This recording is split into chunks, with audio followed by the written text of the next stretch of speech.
lang. Para namang hindi ko to jowa eh. Paltot. Yung mga kaibigan mo nasa labas. Hai sobat, kali ini saya akan memberikan sebuah film yang berjudul Hugot yang sudah dirilis pada tahun 2023. Di awal film menampilkan sebuah pertandingan basket jalanan yang seru. Di sana ada 3 pebasket jagoan yang sedang beraksi. Mereka adalah Cocoy, Martin, dan Bocok. Permainan basket jalanan ini selalu dijadikan ajang untuk berjuned. Orang-orang akan memasang taruhan siapa yang akan menang atau siapa yang akan mencetak poin terakhir. Di tim itu Madam dan pelatih sekongkol untuk memenangkan perjudian demi sejahteranya keuangan mereka. Tim lawan juga tak mau kalah, mereka menyewa ahli tawuran yang barbar untuk bermain. Bahkan si Bocok sampai terlempar hingga kakinya keseleo akibat ganasnya permainan lawan.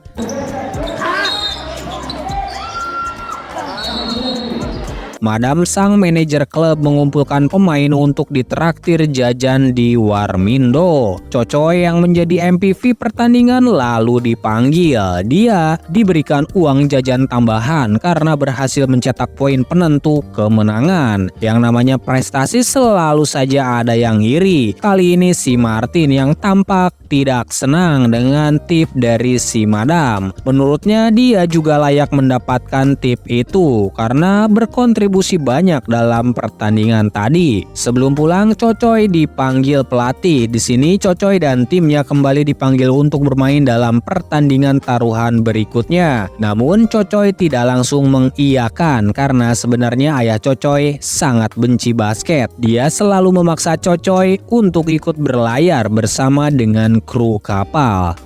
Shootain mo muna ako kung tasawa ka. Sawa naman ako sa'yo kahit di tayo eh. Di rumah Nanay yang merupakan ibu Cocoy langsung menyambut anak kebanggaannya itu. Di sini Cocoy juga menceritakan tentang pertandingan basket yang padat di minggu ini. Berbeda dengan sang suami, Nanay ternyata sangat mendukung keputusan Cocoy untuk berkarir di dunia basket. Dia mengizinkan anaknya untuk mengikuti semua pertandingan sampai kehebatannya dilirik klub besar dan jadi pemain pro. Mari kita berkenalan dengan Pido, ayah dari Cocoy. Awalnya saya kira dia itu orang yang gagah dan punya kuasa. Namun ternyata hanya bapak-bapak lumpuh yang egois dan suka ngatur. Meski begitu, Cocoy dengan sabar mengurus ayahnya. Selain sebagai bakti kepada ayahnya, tujuan Cocoy sebenarnya adalah untuk mendapatkan restu bermain basket dari Pido. Namun sampai saat ini belum membuahkan hasil. Pido masih saja memaksa Cocoy untuk menandatangani surat agar bergabung dengan tim pelaut. Tapi Cocoy masih dengan keinginannya untuk bermain basket karena menurutnya karirnya adalah di lapangan, bukan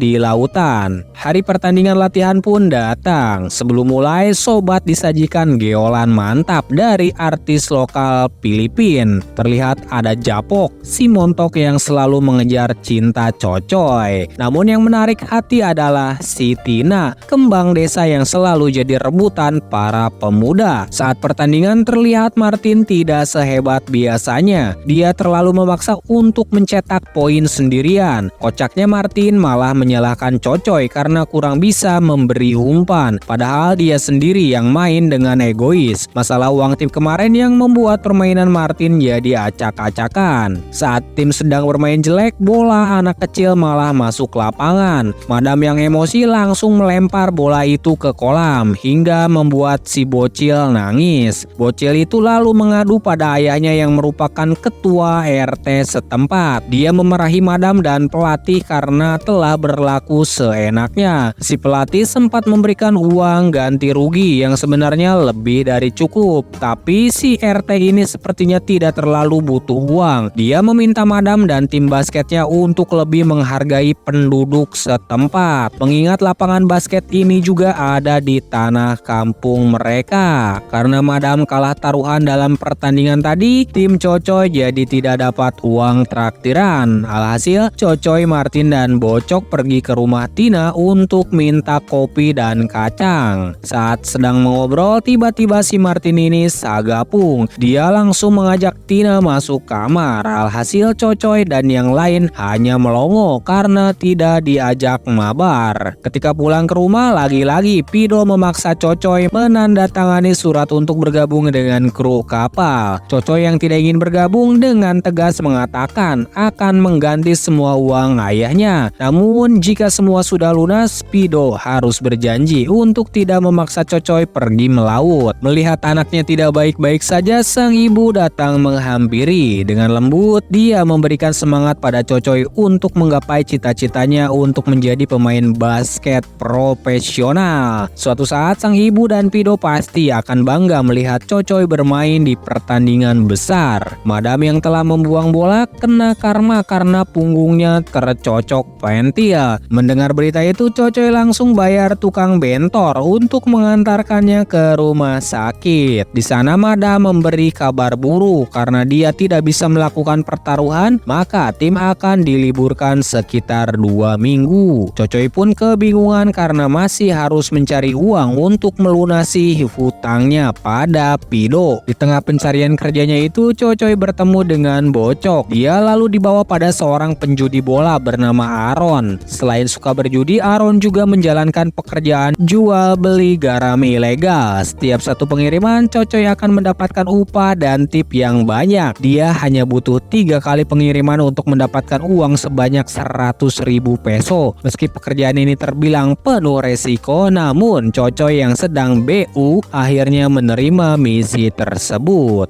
Ganito. Tutulungan ka namin kumato. Cocoy lalu diantar Bocok ke sebuah kedai kue. Tentu saja bukan untuk membeli bolu, karena ternyata pemilik kedai adalah antek-antek Aaron. Dia akan mengemas garam ilegal itu serapi mungkin agar tidak dicurigai. Beliau juga bekerja sama dengan penjaga sekolah. Cocoy hanya perlu memberikan 4 kue coklat sebagai sogokan agar diizinkan masuk. Untuk memuluskan penyelundupan, anak tukang kue disuruh ikut dengan Cocoy. Melihat Cocoy di luar, seorang guru datang menghampiri. Ternyata dialah orang yang akan membeli garam ilegal itu. Setelah melihat keaslian garam, Pak Guru memberikan segepok uang pada Cocoy. Lalu dengan hati-hati Cocoy keluar menuju tempat penjual kue. Setelah itu lanjut pergi ke kediaman Aaron untuk memberikan uang hasil penjualan. Aaron yang senang dengan pekerjaan Cocoy lalu memberikan uang tip yang besar dan menyuruhnya untuk beraksi lagi jika barang sudah datang.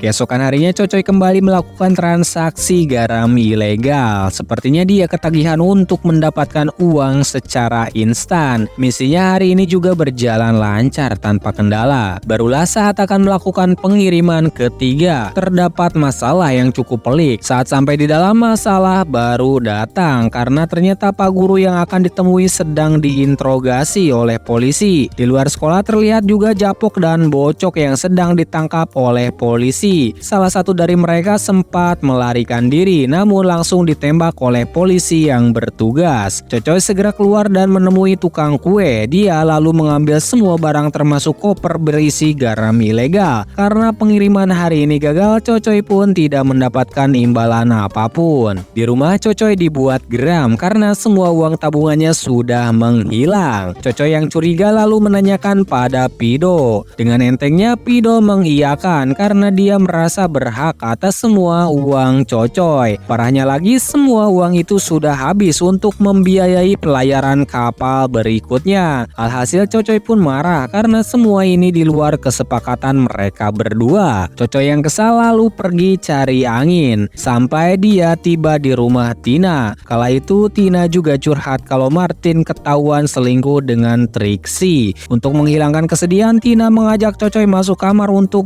gebuk kasur sampai larut malam.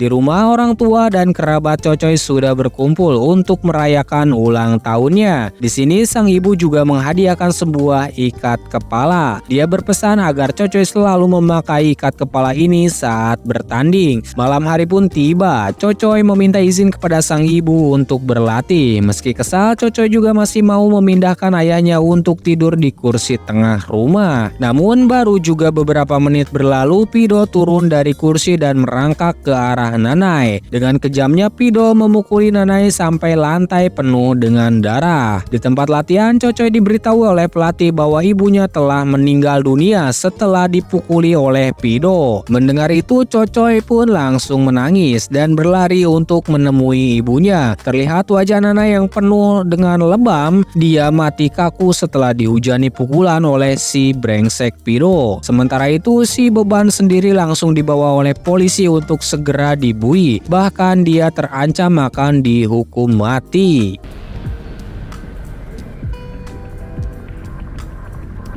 Setelah beberapa bulan, Cocoy pergi ke TPU untuk membersihkan makam ibunya. Di sana sobat juga bisa melihat Tina yang kini resmi menjadi pacar Cocoy. Tina menjadi harapan baru bagi Cocoy untuk terus berkembang dan meraih mimpinya menjadi pemain basket profesional. Keesokan harinya pelatih yang berada di lapangan tengah menunggu para pemainnya. Tak lama kemudian Cocoy juga datang dengan penuh semangat. Dia memakai ikat kepala pemberian dari ibunya, lalu memasang foto Nanai agar terlihat seperti sedang melihat Cocoy bertanding. Saat Cocoy bermain basket, dia merasa ibunya sedang melihat pertandingan dengan gembira. Hal ini membuat Cocoy bersemangat dan memamerkan skillnya dan mencetak banyak poin.